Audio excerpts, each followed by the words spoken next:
පියුමි හංසමාලි පොල්ල තියලා ගිය ප්‍රගීත් නිසාමවක් වෙයි. මෙන්න සම්පූර්ණ විස්තරය.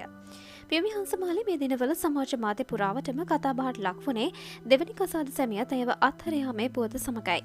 චන්දිමල් ජයසිංහ පියුමිගේ කල්ලන මිතුරා ලෙස හැමෝම අඳුරගත්ත කෙනෙක්.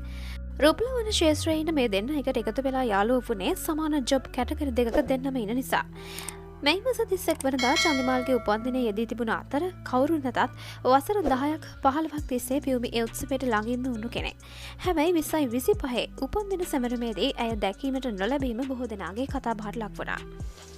එසේ වීමට හේතුව ලෙස තොරතුරු ලැබුණේ පියුමි හංසමාල්ගේ තරුණ සැමියා සමග එකතු වී චන්දිමාල් කළ වාහන ගනුදෙනුවක් පියුමිට මෑතකදී වාර්තා වීමත් සමගයි. දැන් පියුමි ප්‍රගීත්ගෙන් ඈත් වෙලා මාස දෙකක්. ඇය දැන් තනිකඩයි. ඒත් එක ප්‍රශ්නාර්ථයක් දක්වා වර්ධන වෙලා තිබෙන බවටයි වාර්තා වන්නේ. ඒ ඇයගේ කුසට ප්‍රගීත් දීලා ගිය තෑග්ගක් නිසා. ඔව්, පියුමි හංසමාලි මේ වෙනකොට ප්‍රගීත් නිසා අම්ම කෙනෙක් වෙන්න යනවා. නමුත් ඇය මේ ප්‍රශ්නෙට මුහුණ දෙන්නේ තනියම. පියුමි පැහැදිලි කරන්නේ ප්‍රගීත් තමන්ව හෝරා කාබී වෙනසූ බවත්. ඔහුට නීතිය ක්‍රියාත්මක කරන බවත්.